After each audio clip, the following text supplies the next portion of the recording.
Olá a todos, espero que vocês estejam bem. Para quem não me conhece, eu sou a Fernanda Cordeiro, do Especialité Educação Continuada, e eu venho aqui sempre para a gente conversar a respeito da ecocardiografia veterinária, num bate-papo que eu procuro fazer de maneira mais descontraída.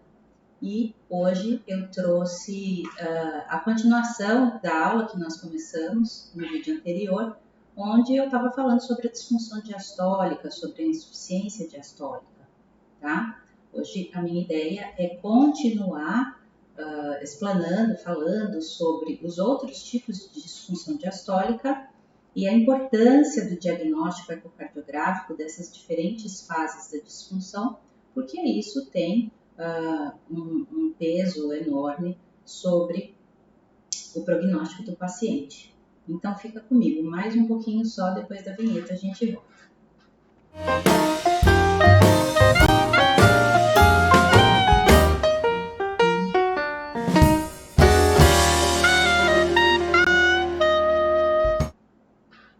Muito bem.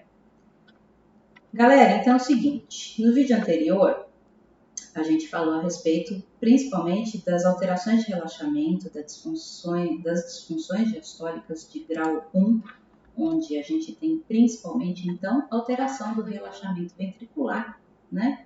A gente comentou a respeito de quais são os mecanismos fisiopatológicos envolvidos nesse tipo de disfunção, né? Na alteração do relaxamento. E esse seria o grau mais leve de disfunção diastólica. Nós temos o grau 2 e o grau 3 de disfunção, e a ideia hoje é discorrer um pouquinho a respeito destes dois, para que posteriormente a gente possa falar mais sobre a ecocardiografia e como a gente aborda esses tipos de disfunções, ok? Então, inicialmente eu falei para vocês que nós temos uma alteração do relaxamento ventricular e essa disfunção diastólica, quando progride, certo? Então, não sendo eliminada a causa de base e havendo progressão desfavorável da doença, nós vamos ter, seja qual for a doença de base, nós vamos progredir então para uma disfunção diastólica de grau 2. A disfunção diastólica de grau 2 também é chamada de padrão pseudonormal de enchimento ventricular. Porque neste momento, lembrando que a gente está falando de avaliar o enchimento ventricular por meio do fluxo mitral, tá? Neste momento acontece uma pseudonormalização, tá? Uma pseudonormalização do enchimento ventricular por conta do aumento da pressão arterial esquerda, tá? Então nós vamos entender isso melhor. Mas fato é que para fins de resultados naquilo que se refere às medidas ecocardiográficas de fluxo mitral, tamanho da onda E, tamanho da onda A, tempo de relaxamento isovolumétrico e tempo de desaceleração da onda E, as coisas elas voltam todas ao normal, né? Então a relação EA volta a ser maior do que 1, que na disfunção diastólica de grau 1 estava alterado, né? A gente viu que a onda E fica menor do que a onda A. Então, na pseudonormalização, a onda E ela volta a ficar maior do que a onda A e tempo de desaceleração e TRIV voltam ao normal, tá certo? Então, quando a gente olha o enchimento ventricular, ele está normal, ó. Onda E, onda A, TRIV ok, tempo de desaceleração ok, tá? Mas é preciso que a gente entenda por que é que isso acontece, certo? Então, veja, não é que a alteração de relaxamento desapareceu. Ela continua lá. E, via de regra, provavelmente ela está piorando, inclusive. Certo? Mas, eu não disse para vocês que a primeira fase do enchimento ventricular, ela depende daquele gradiente de pressões que é formado entre o ventrículo e o átrio esquerdo. Certo? Ou seja, quando a pressão ventricular fica mais baixa que a pressão no átrio esquerdo, a gente tem um enchimento ventricular. Quando isso está normal, ok, a gente tem um gradiente ok. Quando existe uma alteração do relaxamento, Lembra, o processo de relaxamento ele demora mais para acontecer e ele gera um gradiente negativo aqui de pressão em relação ao átrio pequenininho. Por isso que o TRIV aumenta e a onda E fica pequena, certo?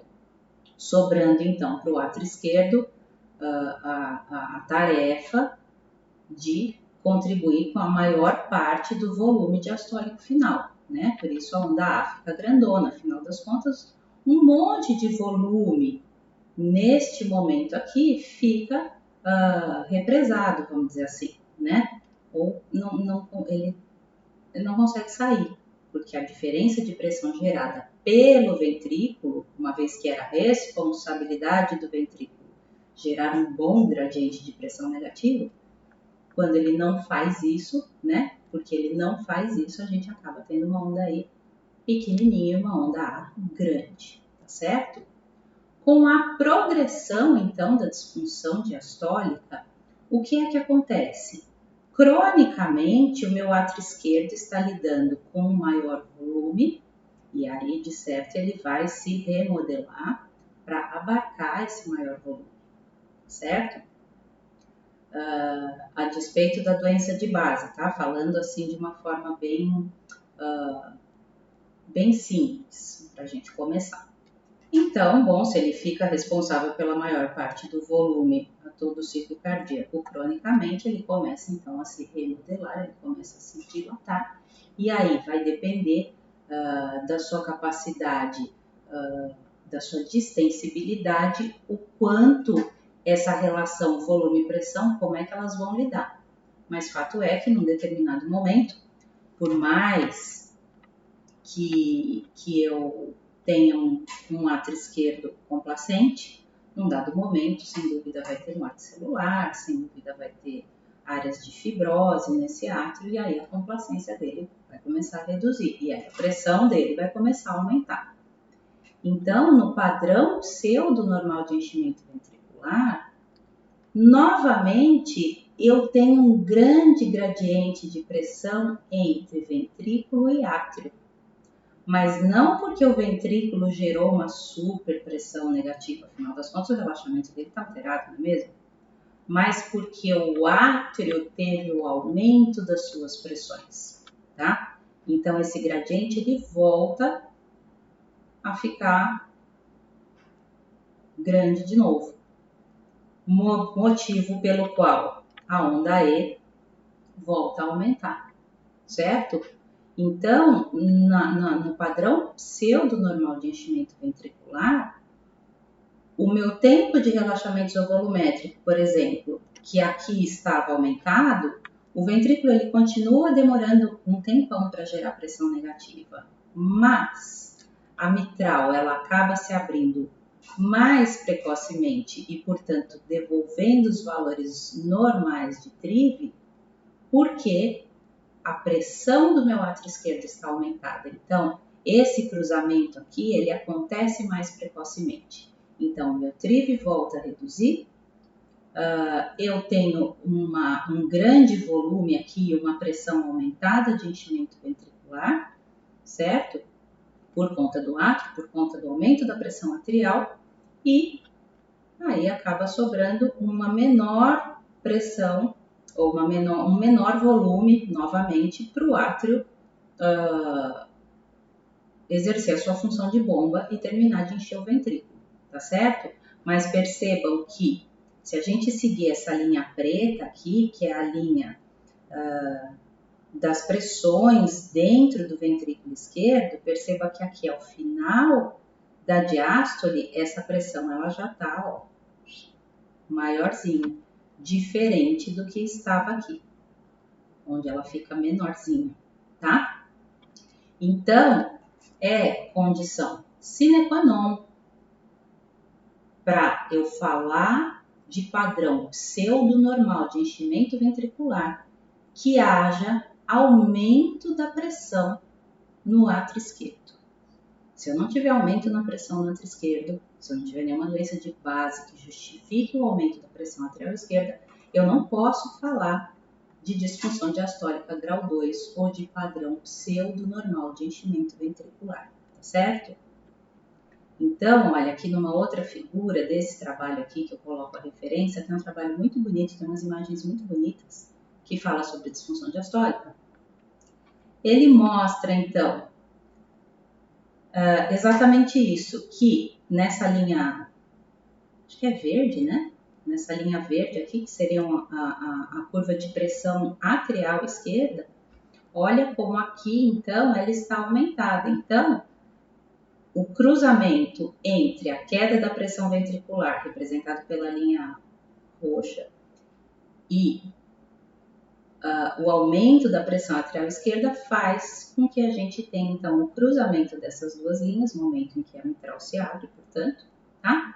Mais precocemente, motivo pelo qual o TRIV volta a ficar num tamanho normal e a onda E, por mérito do átrio esquerdo, volta a ficar maior do que a onda A, tá certo? Eu gostei desse slide aqui só por causa, além da imagem ser linda, por causa disso aqui, ó. Por quê? Quando eu tenho aumento das pressões atriais esquerdas, eu consigo mexer nisso, seja por meio do aumento da pré-carga, no caso da administração de fluido, por exemplo, seja com a redução da pré-carga com o uso de diuréticos, por exemplo, certo? Então, essas duas disfunções aqui, vamos dizer assim, esses dois tipos de disfunção diastólicas, a partir do momento que você consegue controlar a pressão do átrio esquerdo, você consegue mexer com elas, né? Então, se o paciente está num padrão pior de enchimento ventricular, ou se o paciente está numa disfunção diastólica num grau pior, que seria o grau 2, por meio de intervenção terapêutica, por meio da redução da pré-carga, você consegue fazer ele voltar para a disfunção diastólica grau 1, vamos dizer dessa forma. Tá certo? Muito bem. E o que é que causa aumento da pressão atrial esquerda?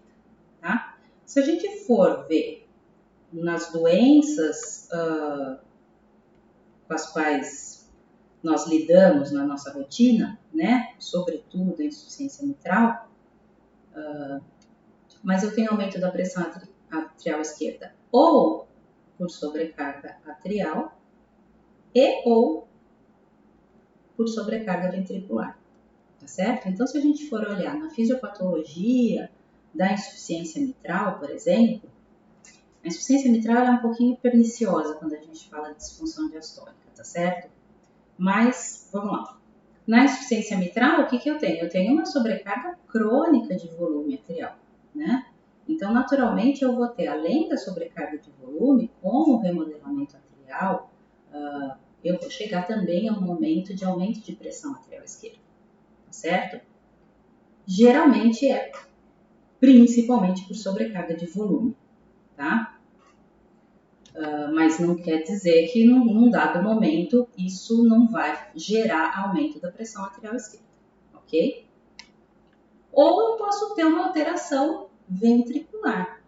Então, olha, por exemplo, cardiomiopatia dilatada, né, que acomete principalmente aí os cães de raça, das raças gigantes. O modelo fisiopatológico de base da cardiomiopatia dilatada é a disfunção sistólica ventricular. E o que acontece? Fala, ué, mas e aí? Porque eu tenho a disfunção sistólica do ventrículo, ele não consegue contrair, a pressão na átrio esquerda aumenta? Sim, porque quando você não tem o correto ou adequado esvaziamento ventricular, você acaba que você aumenta as pressões diastólicas finais do ventrículo esquerdo. Eu tenho aumento da pressão diastólica final porque ele vai começar, na tentativa de manter o débito, se remodelar, se dilatar, certo? E ele vai receber cada vez mais carga, fazer uma sístole que é inefetiva, que é ineficaz porque ela não gera débito, e ele termina, ao final de cada sístole, ele sempre termina cheio. Então, eu tenho aumento da pressão diastólica final do ventrículo esquerdo. Não só pelo volume, mas também porque eu tenho remodelamento ventricular, eu tenho fibrose, eu tenho enrijecimento, eu tenho morte celular do ventrículo, tá?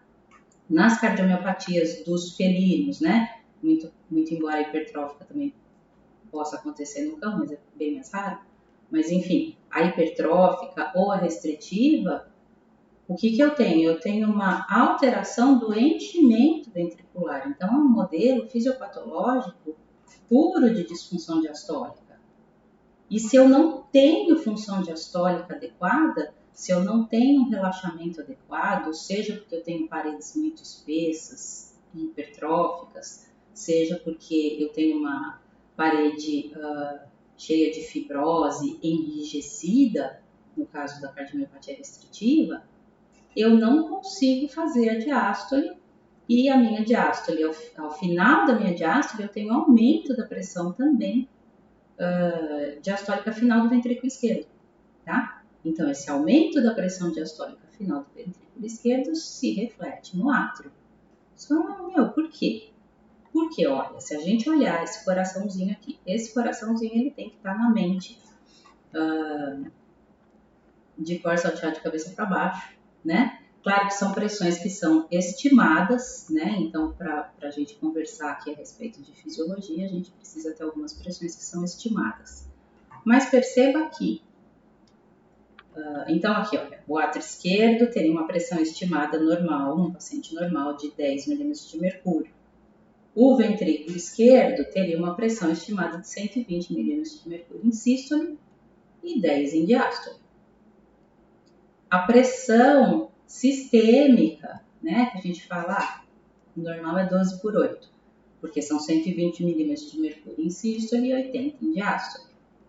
Pressão arterial sistêmica, a pressão na aorta seria sistólica 120, diastólica 80. A pressão no átrio direito é estimada em 5 milímetros de mercúrio. A pressão no ventrículo direito sistólica é estimada em 20 milímetros de mercúrio. Em sístole, 5 milímetros de mercúrio na diástole. E aqui a pressão estimada na artéria pulmonar, que seria 20 por 10. Muito bem. Percebam que não é por coincidência que as pressões diastólicas, tá? Ventriculares, são iguais, de forma estimada, às pressões diastólicas atriais. Porque quando, na ausência de uma obstrução, quando a minha mitral ou a minha tricúspide está aberta, isso se transforma em uma câmara única, certo?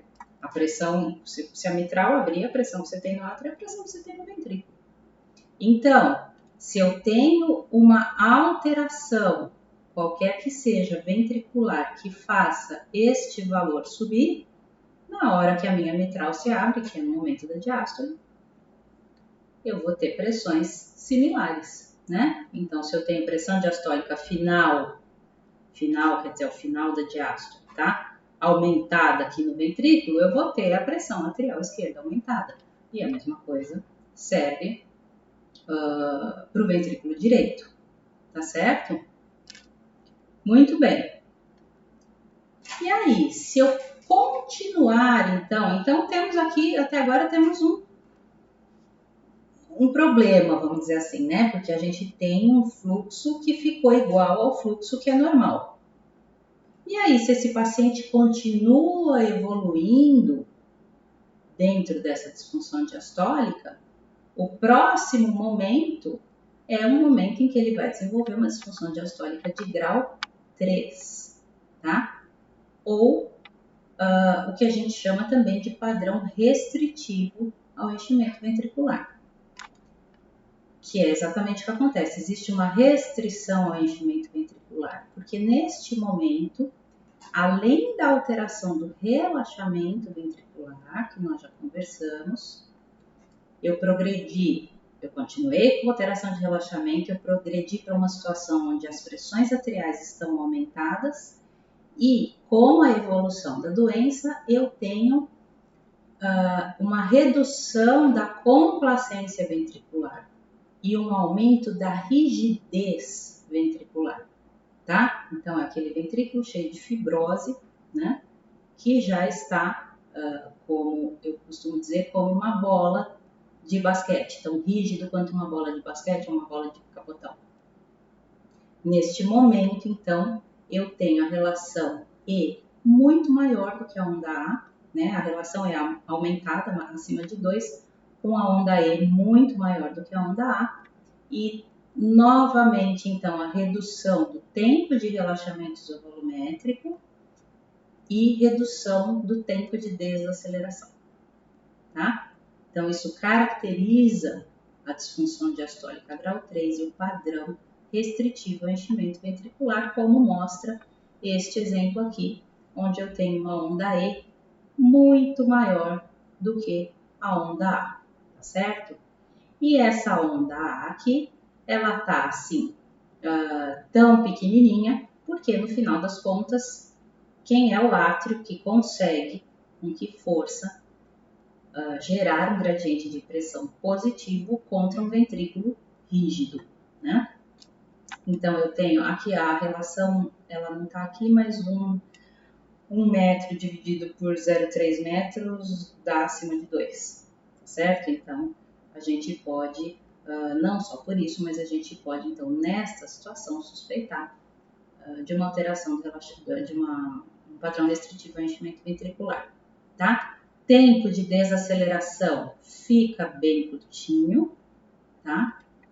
Porque a desaceleração, né, conforme a gente conversou na aula passada, a desaceleração da onda, ela está intimamente relacionada ao quão rápido as pressões se equalizam até o momento da diástase, tá certo? Então, se eu tenho um átrio esquerdo que está com a pressão super aumentada, que enche esse ventrículo, então, rapidamente, porque ele tem volume e pressão, e encontra um ventrículo rígido, essa curva se desacelera de maneira abrupta, tá? Como quando a gente enche uma bola de futebol, por exemplo, uma bola de capotão, a hora que terminou, entrou a última gota de ar que cabe, entrou, equalizou a pressão, acabou, não entra mais nada. Então, isso acontece de maneira abrupta, tá? O ventrículo, ele não tem complacência, ele não tem elasticidade para, cabe um pouquinho mais. Não cabe mais nada, tá certo? E aí, eu tenho, então, aqui representado pelas curvas de pressão, a representação da disfunção diastólica de grau 3, quando eu continuo tendo um ventrículo ineficaz, eu continuo tendo um ventrículo que se altera durante a primeira fase da diástole, tem alteração do relaxamento, as pressões finais dele estão cada vez mais aumentadas, a pressão diastólica final, mas eu tenho uma pressão atrial esquerda ultra aumentada, que vai contribuir tanto para a redução do TRIV, porque cada vez mais precocemente, então, por conta dessa pressão aumentada, essas linhas vão se cruzar, portanto, haverá abertura da mitral, eu vou ter um enchimento rápido, cheio de volume e de pressão do átrio esquerdo, do ventrículo esquerdo, me perdoem, um ventrículo esquerdo que já está com as suas pressões também aumentadas, e aí eu tenho um tempo de desaceleração curtinho, porque as pressões se equalizam muito rapidamente, né? Eu tenho um ventrículo rígido, e aí no final das contas, o átrio esquerdo, quando vai fazer a sua função de bomba, ele não consegue gerar uma grande diferença de pressão aqui, motivo pelo qual a onda A fica pequenininha, tá certo? E esse é o pior momento, ou que tem pior prognóstico para o paciente, a disfunção diastólica de grau 3. Muito bem, tendo apresentado para vocês, então,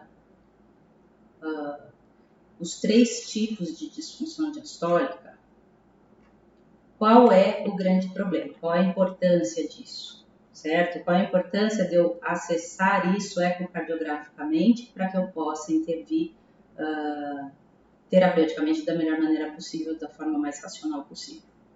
O problema aí é que, essa aqui é uma imagem do livro do Swide, que ele mostra então o padrão normal, depois o paciente passa por uma alteração do relaxamento, volta para um padrão normal, entre aspas, né, que a gente chama de pseudo-normal, e até que finalmente evolui para um padrão restritivo ao enchimento ventricular. Então veja que a função diastólica aqui ela só piora, certo? Ele está piorando. O relaxamento também, só piorando. A pré-carga ou o aumento da pressão arterial esquerda, só aumentando. Então, eu encontro aqui o relaxamento piorando, a complacência ventricular piorando e a rigidez do ventrículo cada vez maior.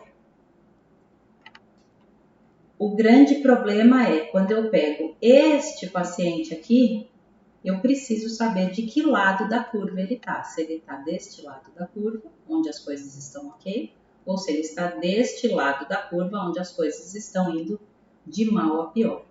E a ideia é que nós consigamos fazer esse diagnóstico por meio da ecocardiografia exatamente porque eu mostrei para vocês naquele slide que eu falei que eu achava bonito, daquele autor que fez um trabalho com imagens muito bonitas, exatamente porque se eu estiver aqui e eu intervir terapeuticamente, eu consigo fazer o paciente voltar para cá, tá certo?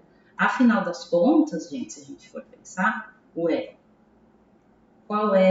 que o paciente cardiopata vem a óbito, qual é o grande evento, né, que a gente teme no cardiopata? É o edema pulmonar cardiogênico, certo? O edema pulmonar cardiogênico, por definição, é o aumento da pressão hidrostática no leito venoso pulmonar. O leito venoso pulmonar está diretamente relacionado ao átrio esquerdo. Se eu tenho aumento das pressões arteriais esquerdas, eu tenho um paciente pronto para entrar em congestão, se já não estiver em congestão. Então, se ele estiver neste momento aqui, é importante eu intervir para que ele volte para cá, certo? Muito bem. E aí, eu preciso, então, estudar isso por meio da cardiografia para poder intervir da melhor maneira possível, tá certo? Então, nós falamos no vídeo passado sobre o padrão de enchimento ventricular, conversamos aqui hoje também sobre o TRIV, o tempo de relaxamento isovolumétrico, mas a ideia é trazer nos próximos vídeos como a gente faz para diferenciar o padrão normal do padrão pseudo-normal e como a gente estuda a pressão arterial esquerda, né? Uma vez que a gente viu que é super importante saber a quantas ela anda, não é mesmo? Para que a gente possa, então, diferenciar um padrão do outro e otimizar, então, a conduta, né, do paciente, tá certo? Em relação ao paciente. E eu vou fazer isso por meio da avaliação tecidual do ânulo mitral, tanto medial quanto lateral, a gente vai falar de dor tecidual, então, e eu também posso estudar o fluxo venoso pulmonar. Existem diversas formas de a gente fazer estudos da função diastólica ventricular, tá certo? Mas a gente vai falar daquelas que a gente acaba fazendo mais na rotina e que são utilizadas de forma cotidiana, vamos dizer assim, tá certo? Muito bem, eu espero que você tenha curtido esse vídeo de hoje. Cadê eu aqui? Se você ainda não se inscreveu no meu canal, inscreva-se, ative as notificações. Quando eu voltar com o próximo vídeo, você vai ser notificado. E se você curtiu esse vídeo, então, deixa o seu like para mim, porque isso me ajuda, tá certo? Muito obrigada, um super beijo e até a próxima. Valeu!